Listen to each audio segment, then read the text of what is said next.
wait. The bar's got that swing. Glasses clink, hear the ice cubes sing. Liquid lunch, pour it smooth, let it flow. Friends round the table where the good times grow. Raise a glass, let the worry slip away. Liquid lunch, we're living for today. There's Troy laughing with his gin and a grin, telling stories about where he's been. Boomer's got whiskey, he's loosening his tie, chasing dreams under a midday sky. The bartender knows us, he's mixing with flair. Every sip's a moment we're happy to share. Liquid lunch, pour it smooth, let it flow. Friends round the table where the good times grow. Raise a glass, let the worry slip away. Liquid lunch, we're living for today.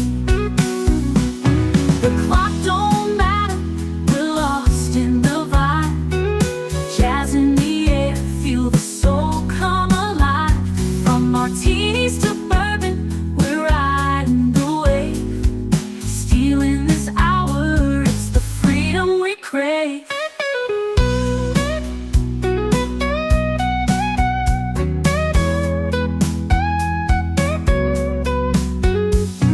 Sun's still shining, but we're in our zone.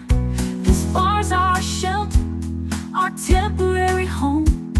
One more round before the world calls us back. Savor the moment, keep the blues in the rack. We'll laugh and we'll toast till the afternoon fades.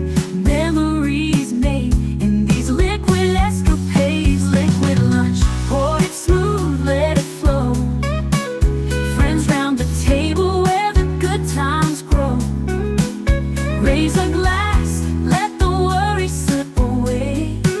Liquid lunch, we're living for today. So here's to the daylight, the drinks and the fun. Our liquid lunch, till the next one comes. With a wink and a smile, we'll be back real soon. Chasing that jazz under the high noon.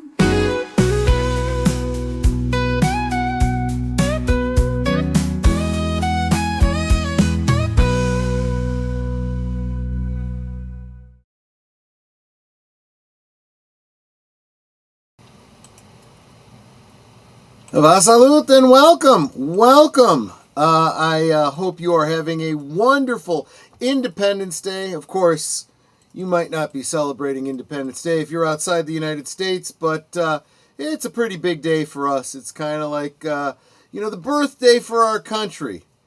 Not literally, kind of, figuratively, spiritually. But yeah, good times. In fact, because it is a national holiday, that means a lot of people here in the States have the day off, such as my beautiful wife Netter of Netter's Network. How you doing, my dear? What are you sipping on this fine Independence Day? I'm doing really well, and I am sipping on my Polar Premium Seltzer naturally calorie-free black cherry water. There you go.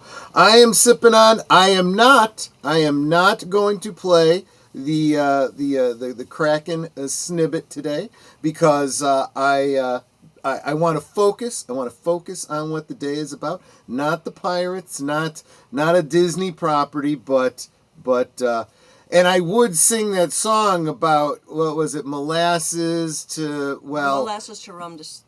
Don't say it. That's why I'm not singing it, because I think that might be a word that's not allowed here on this non-freedom platform. Yep. Unless you are over on the Green Machine, that truly is the freedom platform. So I do have a link to my Rumble channel down below. Feel free to go and follow me there. That is where I will be putting up spicier content that is not allowed here on CommieTube.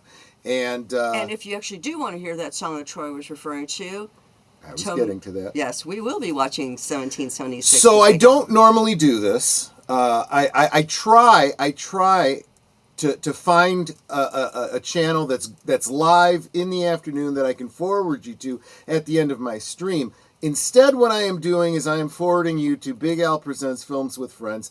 That won't be starting for about another 5 hours. So I'm not asking you to go over there at the end of this stream and just sit and wait for 5 hours. What I am asking you to do is, at the end of the stream, just let it take you over there to Big Al's channel. Make sure you hit the like button. Make sure you hit the subscribe button. And hit the notification bell so that you can come back later tonight, where Netter and I will be hanging out with Big Al and a bunch of other people to watch the classic nationalistic what's the word I'm looking for? Patriotic? Patriotic, thank you. The patriotic musical 1776. That's going to be later on this evening, but at the end of the stream, I'll forward you over there so you can see the stream. You can see how long you have to wait, and you could always, set yourself a reminder to come back. But yeah, let me say hi to everyone who's in the chat here. I'm getting real excited today, and I'm kind of getting all over the place. So let's get back to the chat. Starting with the first person I'm seeing there, who is Lynn Green, who says, like smashed. She has done the thing. She has done the thing. May take off before the end. I'm due at my parents' at 1 p.m. Everyone have an awesome Independence Day. What you can do before you leave is down where you can play, pause, and so forth. There is a button to skip ahead, and it should be set. If you hit that button, it will shoot you over to where I'm directing you, which is Big Al's stream for tonight. And you could do, like I said, hit that notification bell there. FKHC 2005, whom we lovingly refer to as Tim. This episode was delivered by D.W. Griffith. Birth of a Nation. Yeah, I see what you're saying there. Still pissed that they removed all national flags but kept ideological flags. Where is that, Lynn? Do you mean here in the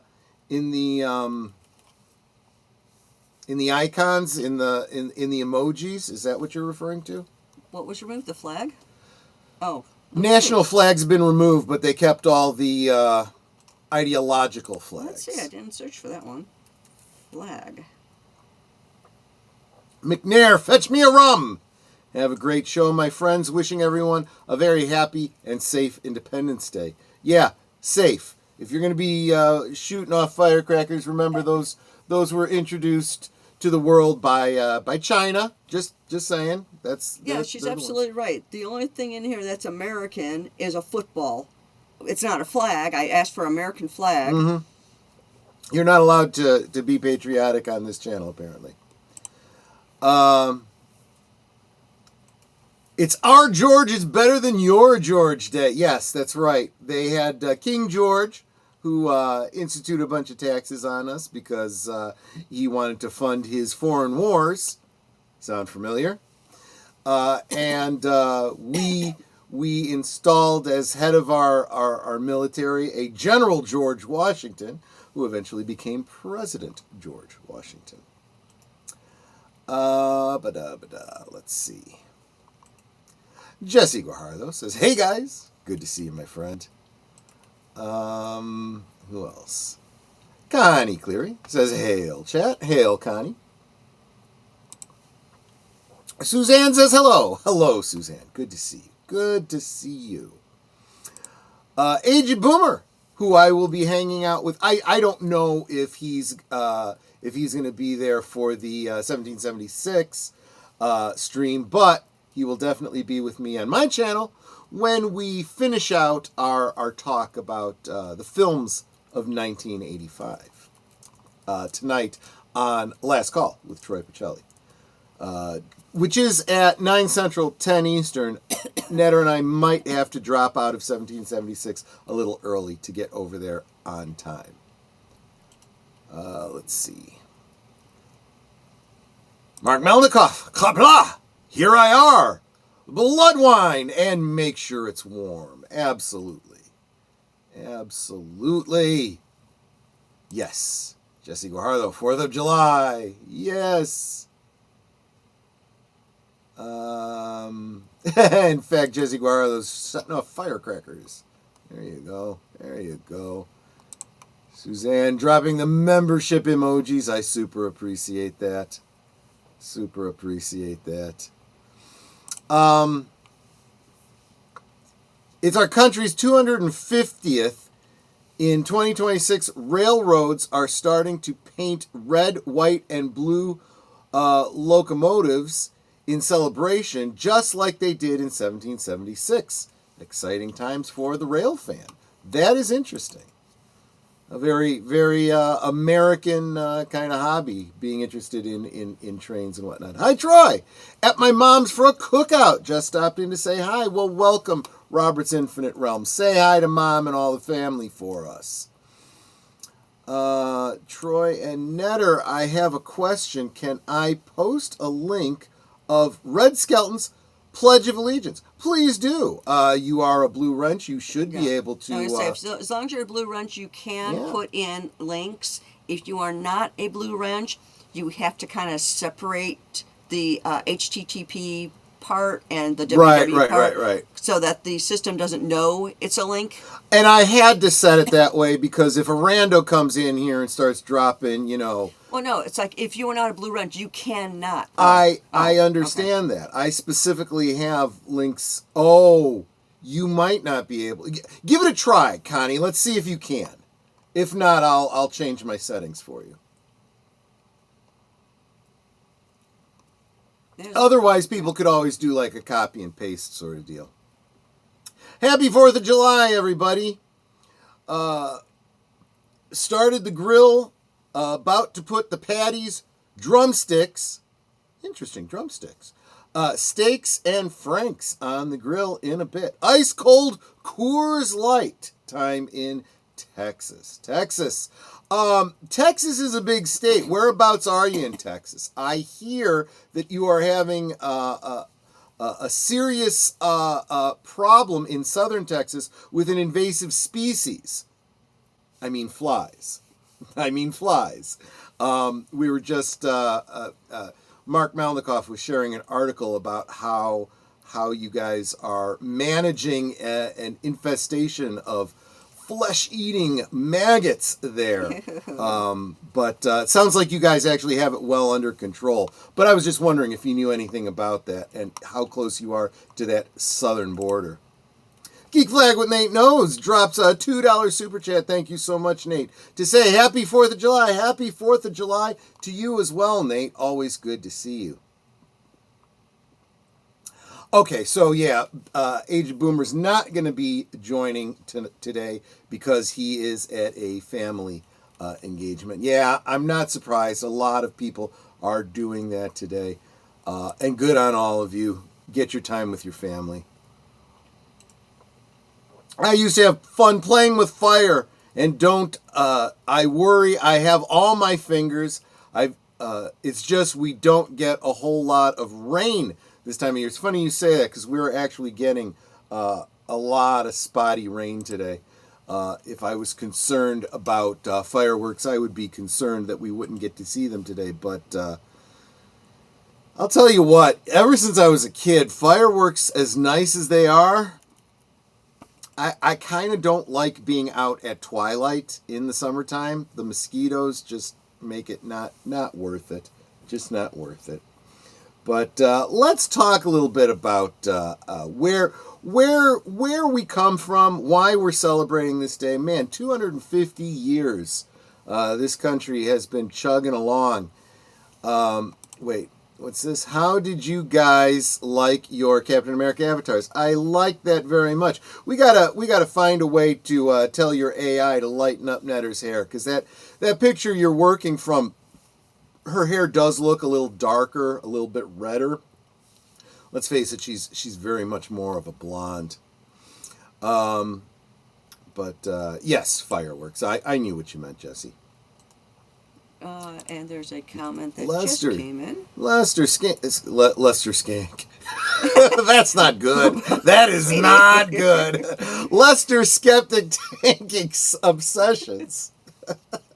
Didn't mean to call you a skank. You are not a skank, Lester. 11 months of membership. Yes. America. F yeah. Here to save the MF and day. Well, yeah, no, I'm kind of sick and tired of that. I think we need to go back to the stoic. You know what? You boys play over there. Leave us alone. You handle it yourself. Don't make it our problem. You wouldn't like it when it was our problem. You know, that's the way it should be from now on. As John Quincy Adams said, America does not go abroad looking for monsters to destroy. I am really getting sick and tired of all the protestations against that. But Troy, there's a monster over there. What did I just say? We do not go abroad searching for monsters to destroy. Period. But that monster might come there. Then it becomes our problem. Until then, it is not our problem. And then when we address it, we don't address it in small measures, in surgical strikes, in let's try to play nice, let's try to appease, let's try to make peace. If you come to our borders, we will wipe you out, and you will never be a problem again. Leave us alone, we will leave you alone. Poke the bear, you will be destroyed. That is the way I believe it should be. That is the way I believe it should be. Look under the bed for monsters first, not abroad. That is actually an excellent way to speak of it. As soon as we have eliminated all the monsters under the bed, then maybe you can start looking outward. Until that time, focus on your own monsters. Sometimes we do have to slay dragons, and the dragons should fear us. Yes, and the time to slay those dragons is when they arrive at our door. Until that time, they're somebody else's problem. Somebody else's problem. So these were the kinds of conversations that were going on in alehouses in the colonial North America, and exactly what led to the birth of this nation. So I'm going to share with you this article. I do have it listed in the references below. This comes to us from the alcohol professor, Keith Allison. Again, link down below. And I've talked about this basic topic before. I just figured I'd look at somebody else's research this time around. Despite our disastrous flirtation with prohibition, what were we thinking? That will be a topic for another day. Much of the character of the United States in the early days of its life as first a colony of Great Britain and later a newly minted independent nation was hammered out by men raising tankards of booze in taverns and public houses. In fact, most of the founding fathers and notables of the American Revolution were brewers, distillers, tavern owners, and rum runners. Some were all of the above. The Sons of Liberty devised the Boston Tea Party in Boston's Green Dragon Tavern, and decided to toss the tea instead of the much more valuable rum because they liked the rum.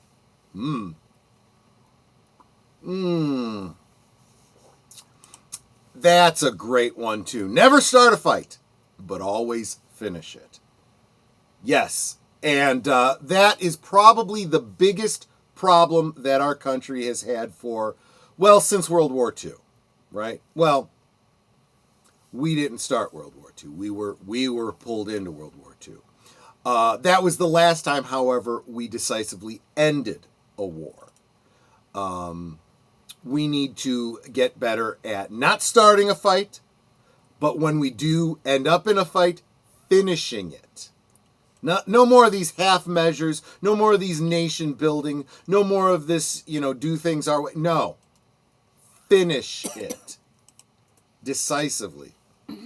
But sometimes when you know the monster is coming and you know where they are, you got to hear them. What did I say, Nate? We do not go abroad searching for monsters to destroy. We do not. Just like I do not come to your house and take your guns because you might be collecting guns to do bad things with. When you do something bad, I will address it. Until then, I do not go abroad searching for monsters to destroy. And I'm also getting sick and tired of the people that say, they're doing this, they're doing this. I'm supposed to believe you?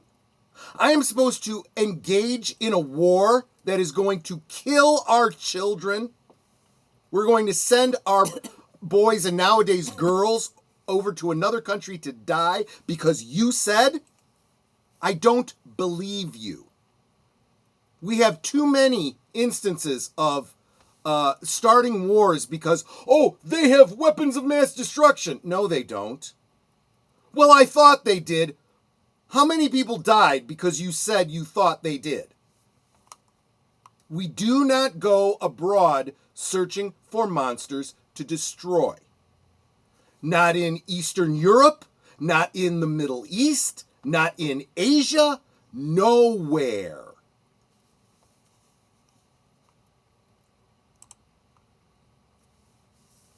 The Sons of Liberty devised the Boston Tea Party and spared the rum. That was not the reason the rum was always gone. Meeting the rebels and later the nascent American Congress, it is interesting, the rebels became the congressmen, right? Took place in a tavern. And when, at the end of the war, George Washington returned triumphantly to New York City, he chose to make his final address to his troops at a tavern. I like his style. Ouch. The tavern French name is still standing, a modest yet instantly noticeable tan brick federal-style building surrounded by the towering steel and glass that defines modern Lower Manhattan. That's a shame. It's a shame that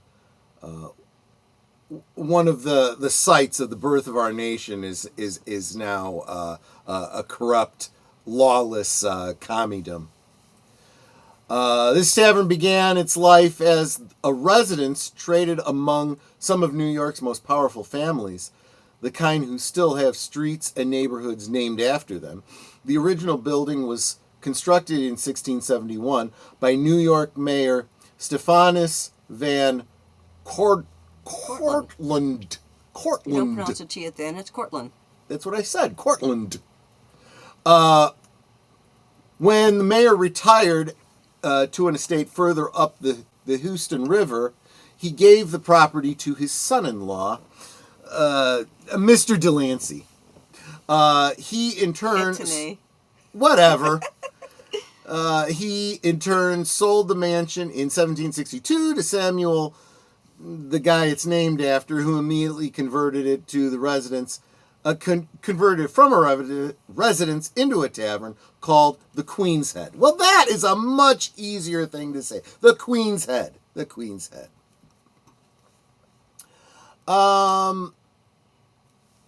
It didn't take long for him to, for his new bar to become the headquarters for growing American discontent.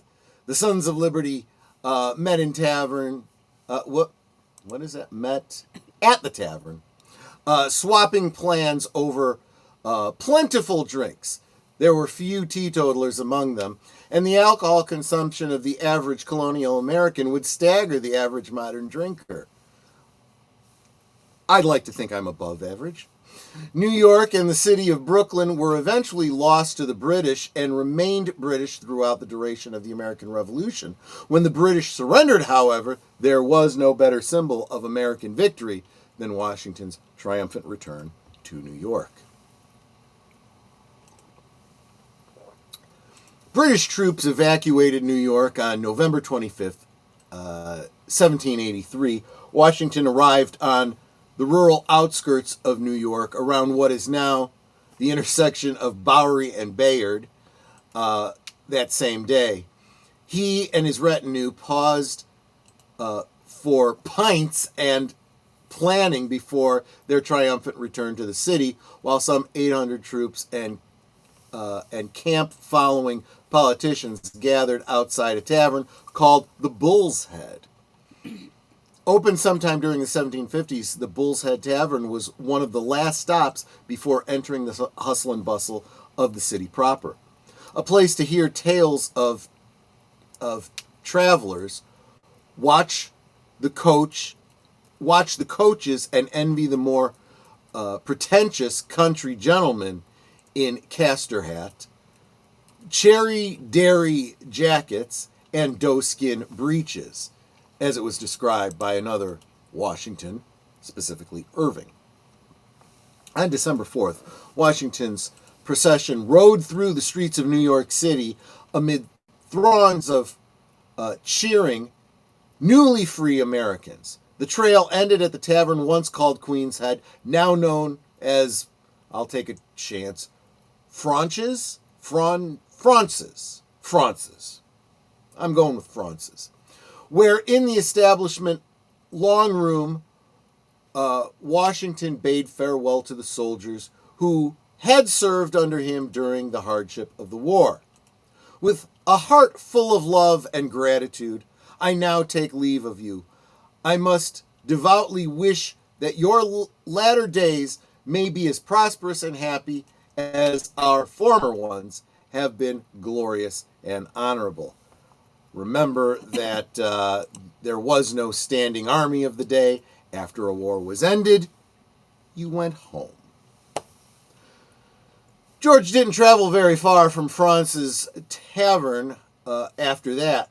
The seat of American government remained in New York, and the Department of Foreign Affairs, Finance, and War had their offices in France's tavern, along with a portion of the Continental Congress. Using a tavern as a seat of the government was an age-old tradition, after all. Even after the seat of U.S. government was moved to Washington, D.C., France's Tavern endured. Like just about everything in the late 1700s and early 1800s, it burnt down and was rebuilt several times. In 1900, the owner of the building decided to tear it down. Federal Hall had been demolished almost a century earlier in 1812. There was no such thing as the landmark system we have now, but the Daughters of the American Revolution worked with the city to prevent the historic building from being knocked down and turned it into a parking lot. Interesting. And was temporarily designated as a park until 1904. The Sons of the Revolution in the state of New York raised enough funds to purchase the property. In the 1970s, it was the site of a different sort of revolution when on January 24th, 1975, the building was bombed by the Puerto Rican national group Fuerzas Armadas de Liberación Nacional Puertorriqueña. I'm slow, but my pronunciation is usually pretty good in Spanish. In retaliation for the deaths of 3 people in the restaurant in Mayagüez, Puerto Rico, 2 weeks earlier, which Fuerzas Armadas referred to as a CIA-ordered bomb. 4 people were killed in the bombing of the France's Tavern and about 50 wounded. Exactly why we do not go abroad searching for monsters. That tends to attract their attention to us.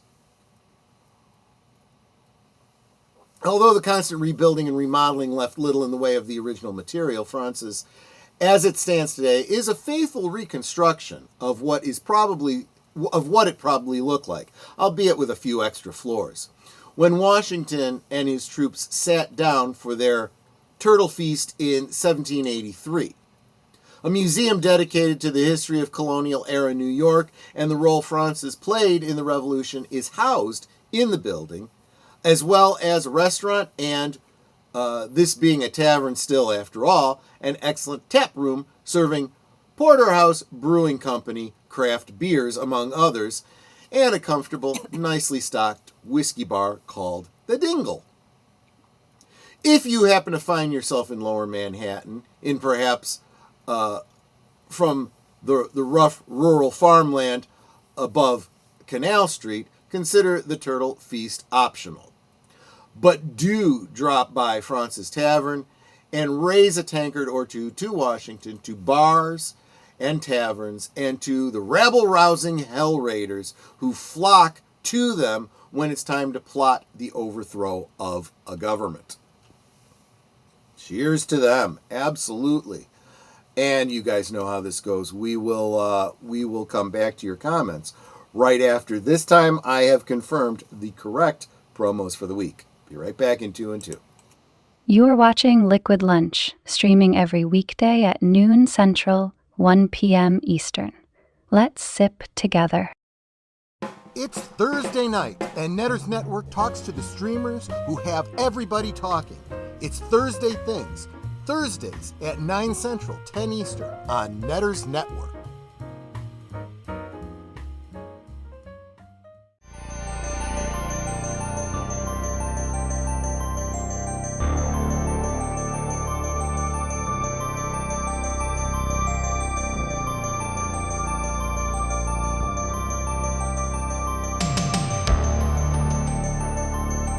This week on Saturday Night at the Movies, Dan Aykroyd is making the world safe for insanity. It's Dr. Detroit on Netters Network, Saturday at 9 Central, 10 Eastern.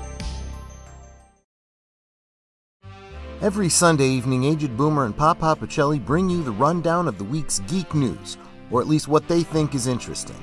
You may have heard about it somewhere else, but Boomer and Pacelli put a spin on it you likely won't hear anywhere else. It's Geeky Geezers, every Sunday evening at 8 Central, 9 Eastern.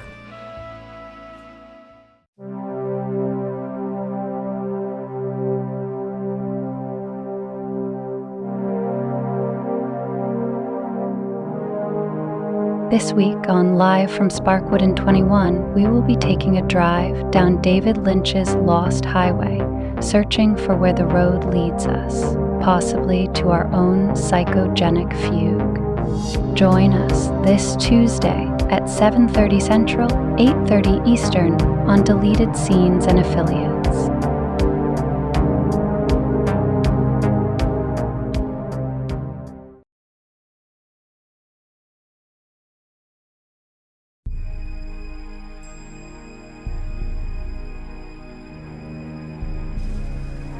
The Ultra spend their lives on Ultra World collecting information, and Callie and Avon's brain patterns are next on their list.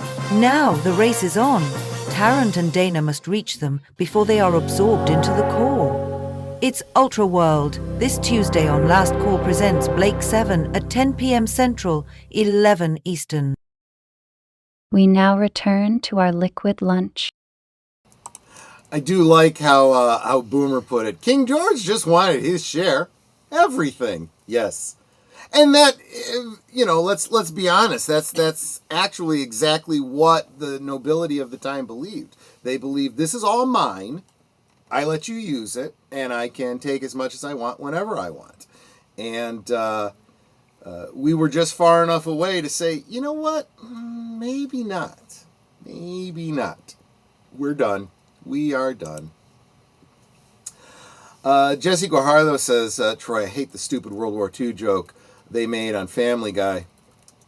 The baby said, wait, Germany is making weapons of mass destruction? Why isn't the U.S. getting involved? The dog replied, because they don't have oil. Part 2 is down here. if Germany did make weapons of mass destruction, they would be using what the Germans at the time call Jewish science, and they did like Jewish people. Second, the U.S. people wanted to stay out of the war. Part three. There we go. Weapons of mass destruction weren't a thing in 1930. Yeah, weapons of mass destruction weren't really a thing until we dropped Little Boy and Big Boy, or whatever they were called, the two big ones, and wouldn't be until 1944, mid-early 1945. And according to military intelligence by both the U.S. and U.K., baby something never born, which was code word for no nukes. Yep, that's interesting. The first one with those weapons of mass destruction was us. Exactly right. But that's a perfect example. Going back to the original joke, why didn't the U.S. Get involved? Because we did not go abroad looking for monsters to destroy. It literally was not until we were attacked by the Axis powers at Pearl Harbor that we said, now it's our problem. The dragon came to our door, and we retaliated. And we retaliated in a big, big way. And we finished that war. We ended Japan's ability to wage war for generations. Just saying. Joe's Atmosphere. Liquid Birth of the Nation. Yes, that's exactly right. That is exactly right.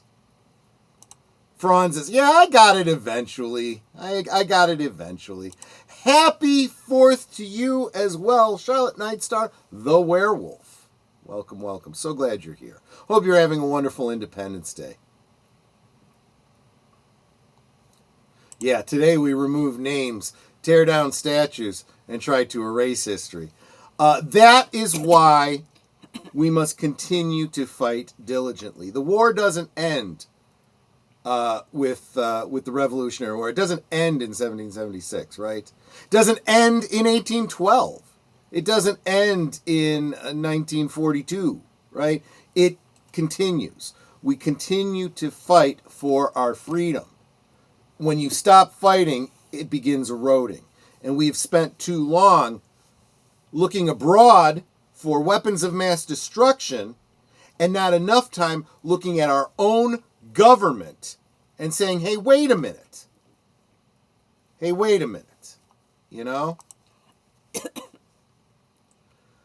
I just got back from a local reading of the Declaration of Independence. There you go, Booger. That is a great way to celebrate the birth of the nation. And I actually have a pocket copy of the Declaration of Independence. I think Fiery Armies of Puerto Rico National Liberation. Yes.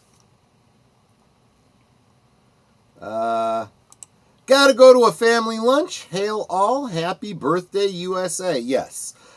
Enjoy your time with your family, Joe's Atmosphere. My local history society had to revise history and include 2 reenactors from the 1800s. Elizabeth Stanton talking about women's suffrage and Frederick Douglass talking about the abolition movement. Now, I will say this. Frederick Douglass was an incredible thinker. He is someone that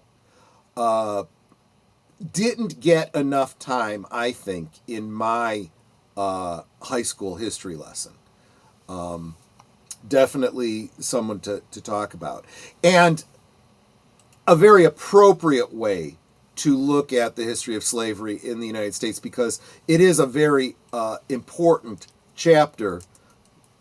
Let's face it, the first half of our country's history is defined by it. So it is important to look at. And remembering that the vast majority of people in the United States didn't own slaves, didn't believe in slavery,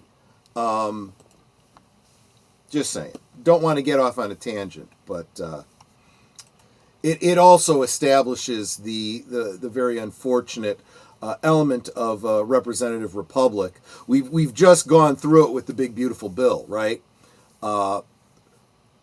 Compromise means nobody's happy, is what it really comes down to. It's a successful bill when nobody's happy, and establishing our nation required saying, okay, fine, we'll allow the slavery thing for now, only to kick the can down the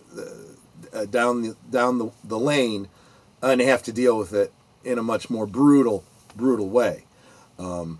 And we can also talk about, and I'm sure we'll talk about this some other time, but the fact that because people weren't doing what the Constitution said, and we had a bit of a runaway judiciary, that's what directly led to people saying we don't have a choice, we have to fight this out. And we've gotten very close to that again in the past decade. Luckily, we have enough level-headed politicians saying, we need to fix this so we don't have to go through another one of those war between the states sort of situations. Sometimes I wonder what would happen if the colonies had been given a few seats in Parliament. I am sure that there is a lot of great alternate history channels that I follow here on YouTube. Alternate History Hub is one. The US of Z is another one. There's a lot of great ones. And I'm sure one of them has that scenario. It's probably an interesting thought. I could almost draw the correlation between the way England treated the American colonies with the way modern entertainment industries, entertainment companies are treating their the resources of their IPs, right? The way Star Wars, Star Trek, Doctor Who, MCU, DCU, how these are all treated. They're literally treating them the way King George treated the colonies. You are a revenue earner. Just give us money, give us money, give us more money, give us more money, give us more money, until the people involved say, enough. You get nothing. You will get nothing now, right? And you literally destroy your most your highest potential profit earner. If England had treated the American colonies as, a barony, if they had put, a noble in charge here, just like the Duke of Buckingham, would have been the Duke of Massachusetts, right? And that person would tended the grounds, paid the taxes, all that kind of stuff. It would have been very different.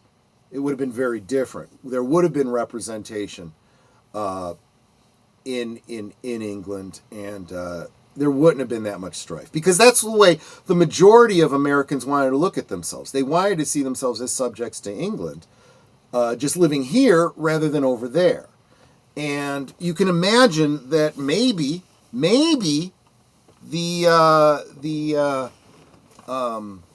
British Empire would have grown instead of begun atrophying. A lot of people say that it was really with the American Revolution and the War of 1812 that the British Empire began its slow descent. Fat man and little boy. Gee, I wonder why I couldn't think of the word fat. Why the word fat was like pushed out of my brain. Maybe a little bit of a defense mechanism. Real Wade Nation Gaming Clips. Yo, good to see you, my friend. I cannot guarantee that I'm going to be there tomorrow, Wade. Of course, tomorrow early afternoon, check out Real Wade Nation Gaming Clips over on the Rumble. He is doing a film rewatch. This is a kind of a busy holiday weekend for me, so I cannot commit to that. I'm really, really sorry. Curtis Selby stops by to say, howdy, Troy. Just got home from July 4th parade. Glad it was a July 4th parade. I hope there wasn't lots of pink and baby blue and white where you were watching the parade. Seeing the name of this episode, ever see the silent movie Birth of a Nation? Yes, I have, and it is available on the YouTube. It is a thing that happened. It is a part of history, and you should be aware of it. Look at it with a critical eye. I have no problem with the other subjects. I just wish they were given their own events instead of requiring a TARDIS to get them all together. Yeah, exactly right. I do like alternate histories. I read a few of, oh God, if you're reading Harry Turtledove, you're not reading good alternate history. Unfortunately, Harry Turtledove is the Hershey's chocolate of alternate history. Good alternate history requires somebody to really understand the nuances of why things happened the way they did and how things could be changed. Harry Turtledove he just goes, gee, what if we took the National Socialists of Germany and plopped them into a steampunk world? What happens if we took the National Socialists of Germany and put them into what's it called? A 50s style noir, atomic punk era? What if aliens came and gave weapons to the National Socialists of Germany? What if a time portal opened up and dinosaurs could come through, and instead of fighting on horses, we fought on velociraptors? It's fantasy is what he writes. Whereas good alternate history really thinks through, what if Franz Ferdinand hadn't been assassinated? What would actually have happened? What would have been the same might be just as surprising as what would have been different, and things like that. What if Project Valkyrie worked? Things might have actually been worse. There's all sorts of things. What if a terrible, terrible storm had not happened to wipe out the Athenian navy when Xerxes was invading Greece? Little things like that.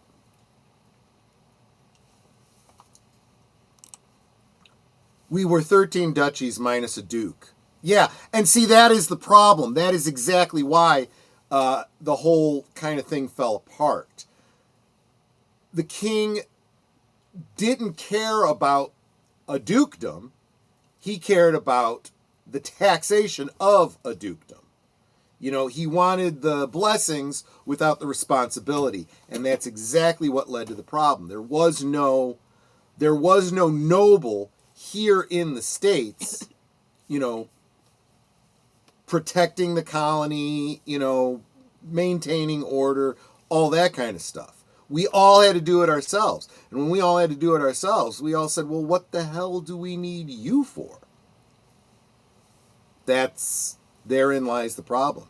So that's the interesting what if from American history. So again, I am going to forward you guys over to Big Al Presents channel. He doesn't, the stream doesn't start for about 5 hours, but go over there and make sure you hit that notification bell, because you can't really trust YouTube to send you that notification. You can't trust YouTube at all. No, that's true. And then just, see what time it starts, locally, and set yourself a reminder. Which for me would usually be, hey, Netter, can you remind me at such and such time that, we're supposed to be on this stream? Or Alexa, or whatever it is. She didn't even... I'm not quite sure how to help you with that. That's because I didn't ask you a question. Shut up. Anyway, So yes, please do that thing, because 1776 is the next thing that Netter and I will be doing later tonight, followed immediately thereafter on my channel right here, right where we're at, for Last Call with Troy Pacelli, where we will be wrapping up the films of 1985. And then, of course, tomorrow night, Dr. Hoot Hoot Detroit. Yeah, your Alexa went off too. Yeah, see, this is what happens, you know. Alexa, fire photon torpedoes. Aye, aye, Captain. Firing photon torpedoes.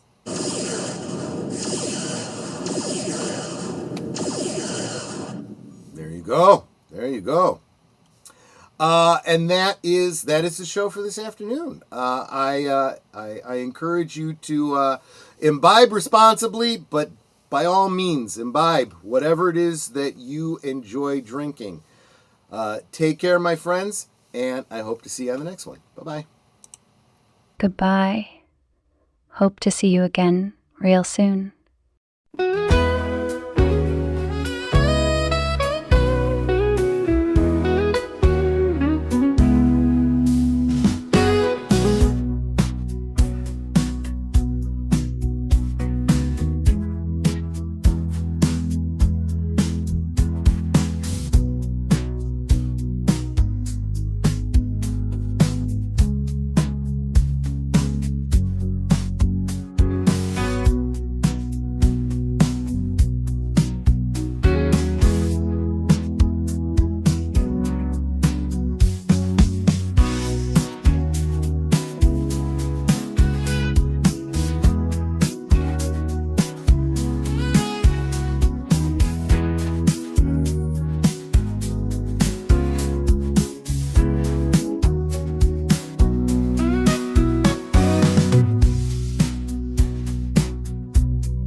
So here's to the daylight, the drinks and the fun, our liquid lunch, till the next one comes.